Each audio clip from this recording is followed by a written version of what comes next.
अब देखिए second level पे क्या होता है बच्चा। अब देखिए सेकंड लेवल होता है कन्वेंशनल लेवल। इसमें 2 स्टेजेस हैं। इसमें भी ये लेवल भी 2 स्टेजेस में डिवाइड है। तो पहली जो स्टेज है इसमें देखो बेसिकली एडोलेसेंट आएंगे, 11 से 20 साल तक के बच्चे इसके अंदर आते हैं। तो जो इसकी थर्ड स्टेज है उसका नाम है इंटरपर्सनल रिलेशनशिप, यानी कि बच्चा आपसी संबंध, जो हमारे आपसी संबंध होते हैं। इसमें बच्चे की थिंकिंग कैसी होती है कि वो जिससे उसके रिलेशन है ना, जिससे उसका रिश्ता है, जिन लोगों के साथ वो रिश्ता बनाए रखना चाहता है, उनके सामने वो एक बहुत अच्छा बच्चा बनने की सोचेगा। उसको लगेगा कि मुझे इनके साथ अच्छा बिहेवियर करना होगा, इनके अनुसार खुद को अच्छा बनाना होगा और जैसा ये चाहते हैं मतलब उस तरीके से मैं रहूं। तो इस टाइप के बच्चों की ऐसी थिंकिंग होती है कि मुझे टीचर्स, सपोज़ करो टीचर्स हैं, टीचर्स के सामने उसे अच्छे मार्क्स लाने हैं।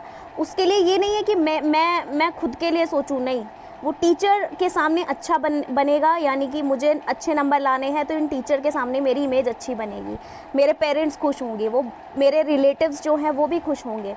तो इस टाइप के बच्चे इस स्टेज में आते हैं जिसमें वो अच्छा बच्चा बनने की उनके अंदर जो धारणा होती है वो होती है।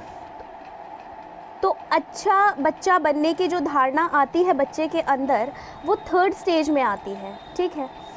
अब फोर्थ स्टेज के बच्चे क्या होते हैं, इनके अंदर सोसाइटी को लेके बहुत ज़्यादा मतलब सोसाइटी को लेकर ये ज़्यादा सीरियस होते हैं, जैसे कि लॉज़ को फॉलो करेंगे, बहुत सारे ऑर्डर, जो भी मतलब सोशल सिस्टम को बनाए रखना चाहते हैं कि जैसा चला आ रहा है ना वैसे ही लॉ हमारे स्टार्टिंग से रहें और सारी चीज़ें वैसे ही एज इट इज़ चलती रहे। तो ये सोशल सिस्टम, इसीलिए मैंने यहाँ लिखा है कि ये सोशल सिस्टम को मेंटेन करके रखना चाहते हैं, उसको मेंटेन करके रखना चाहते हैं कि हमारा सोशल सिस्टम बिल्कुल अच्छा रहे, उसमें कोई मतलब चेंजेस ना हो और जो लॉ ऑर्डर चलते आ रहे हैं ना वो ऐसे ही रहे। तो इस टाइप के बच्चों की ऐसी थिंकिंग होती है। अब देखिए हिंज की स्टोरी पर ही आते हैं। अगर बच्चा थर्ड स्टेज में होगा तो वो किस तरीके से सोचेगा कि क्या हिंज ने सही किया या गलत किया। तो इस स्टेज का बच्चा सोचेगा कि हिंज ने गलत किया। वो यही बोलेगा कि इस हिंज की गलती है, उसने चोरी की, उसने गलत किया, क्योंकि में लोगों को पता चलेगा जो उसके साथ रिलेशनशिप है, तो जो उसके साथ रिलेशनशिप में है तो वो उससे रिश्ते तोड़ देंगे और वो ये सोचेंगे कि इसने तो चोरी की है, ये गलत आदमी है, बुरा आदमी है, तो उसके लिए वो बैड पर्सन बन जाएगा, है ना। क्योंकि इस वाली स्टेज में बच्चे क्या दिखाना चाहते हैं खुद को कि हम अच्छा बच्चा बनने की धारणा इनके अंदर होती है, तो वो अच्छा रहना चाहते हैं। तो अगर बच्चा इस स्टेज में है तो उसकी ऐसी ही थिंकिंग होगी, वो यही सोचेगा कि इसने गलत किया है, अब इसके इंटरपर्सनल रिलेशनशिप जो हैं वो ख़राब हो गए हैं और उसकी जो इमेज है ना लोगों के सामने वो बेकार हो गई है, अब वो इमेज उसकी अच्छी नहीं रही है। अब देखिए अगर बच्चा स्टेज 4 में होगा तो उसकी थिंकिंग कैसी होगी। अब इस स्टेज का बच्चा सोशल सिस्टम को मेंटेन रखना चाहता है।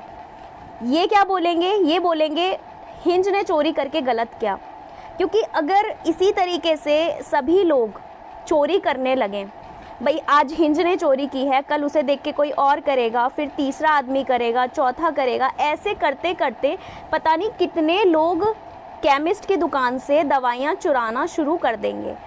और कहीं ऐसा ना हो कि केमिस्ट के पास दवाइयाँ ही ख़त्म हो जाएं और उसके पास कोई दवाई ही नहीं बचे और कोई ज़रूरतमंद लोग जो हैं जिन्हें दवाइयों की ज़रूरत है उन्हें दवाई ना मिल पाए और उनकी जान ना बच पाए।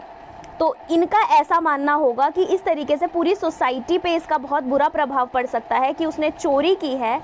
तो ये कहते हैं ना कि एनवायरनमेंट में जब हम जैसे में रहते हैं वैसे में ढल जाते हैं, तो इनकी थिंकिंग ऐसी होगी कि अगर हिंज ने चोरी की है तो पूरी सोसाइटी के लिए वो चीज़ ख़राब है, पूरी सोसाइटी के लिए वो चीज़ ख़राब है और पूरा सोशल सिस्टम हमारा बिगड़ जाएगा और उसने बहुत गलत किया चोरी करके।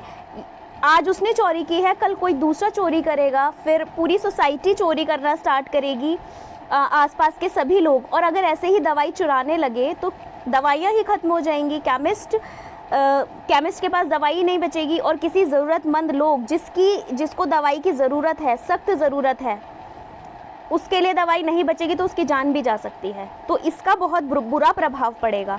तो इस स्टेज के बच्चे इस तरीके की थिंकिंग रखेंगे। आई होप आपको समझ में आई हो ये चारों स्टेज।